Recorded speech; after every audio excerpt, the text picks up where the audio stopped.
What's up, guys? I want to come to you and talk to you about Teen Titans number 22. As you saw by the title, this book is amazing. It's so good. I never thought I'd say that about a book where Damian Wayne is the main character, but man, this guy knows what he's doing. Why can't this guy write both this title and the Titans title? Because this guy gets the Titans. It's all about the relationship. It's that easy. It's all about how the team works together in Titans and Teen Titans.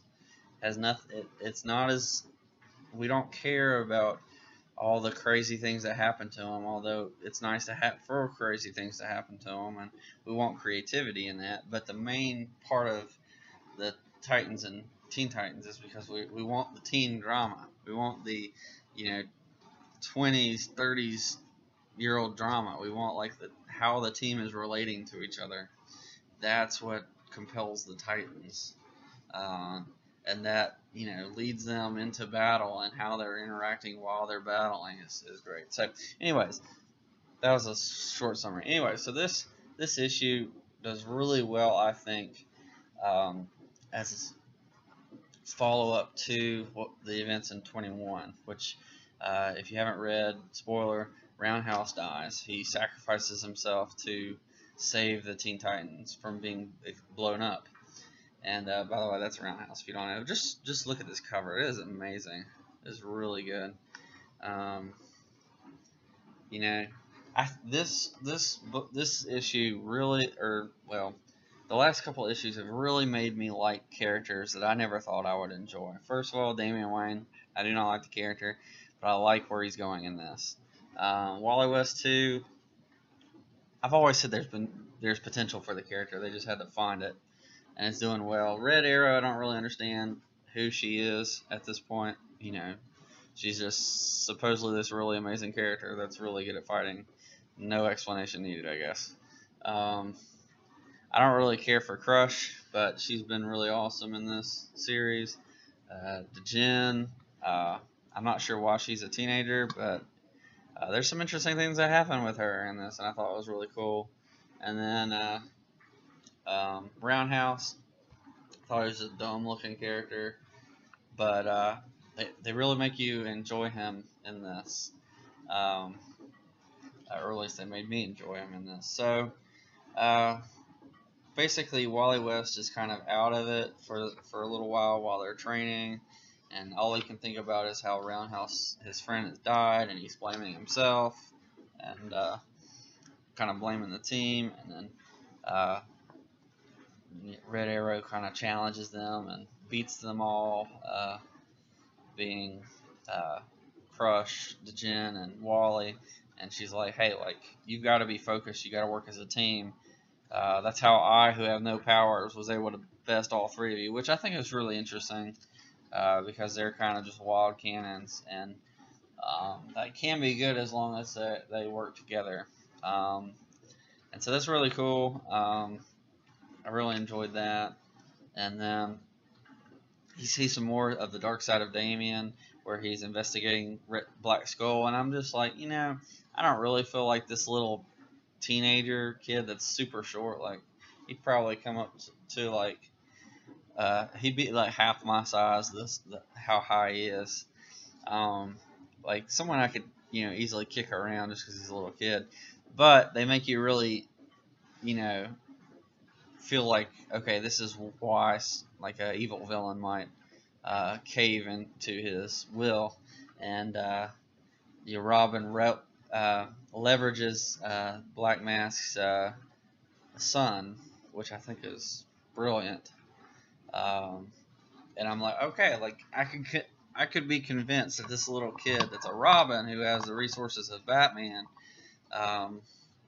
could really threaten this guy. Not physically, because this guy's, there's nothing that Robin's going to be able to do that could really hurt the Black Mask. But aside from kill him,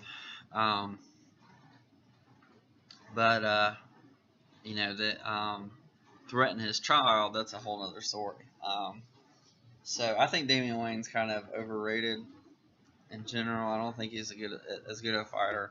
Like a little teenage kid is not without powers isn't going to be able to fight as well as he does. But I mean that's probably true of all the Robins, and I'm partial to the other Robins, so I don't give them the same criticism. Anyways, Wally's kind of brash thinking, kind of gets them all in trouble because he's thinking rashly and not really thinking well because of Roundhouse. He's still got that on mind during the mission, and so he doesn't really follow the rules of the group and stuff. And anyways, there's this little scene with Robin and Jen, and I feel like it would be better if they made it like the little girl that's a teenager is actually being possessed by the genie or something. But I don't know. They seem to have some kind of relationship going on between those two, between Damian Wayne and Djinn, but I'm not sure what's going on. That's super weird. Like she's 4,000 years old, so I don't know. I don't know. It's weird, super weird. So yeah, I think it's really cool to finally give Damian a love interest though, so that's really good.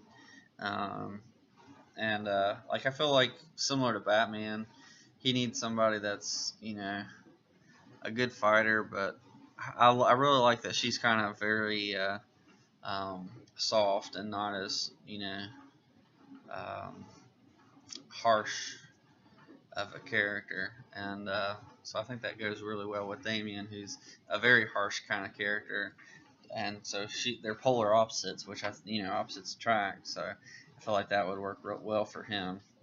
But I'm just not sure like a 4,000-year-old genie is really the way to go with that. Anyways, I enjoy that. I thought it was a good plot point. In the end, Wally West 2's over like not paying attention, just ready to get things over with because he's tired of things. Kind of leads to a lot of problems, and they almost have this girl they're trying to chase and stop fall off a building.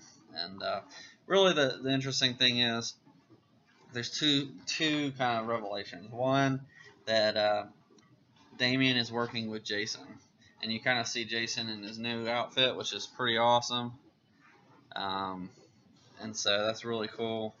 I like it a lot.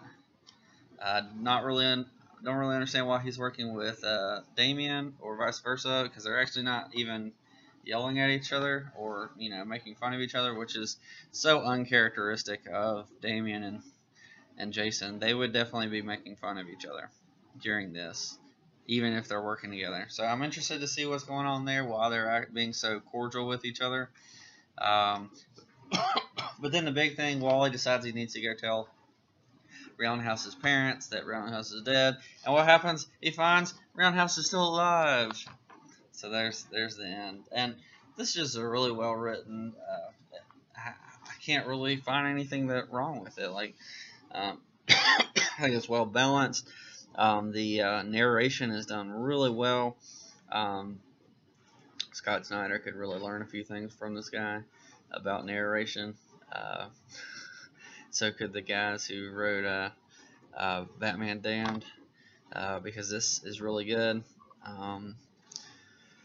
Good narration. He's what he's saying is driving the plot. It's not just random stuff that has nothing to do with anything. It's actually driving the plot, and it's not so much information that it's boring to read. It's just enough information to make you understand what's going on in the comic,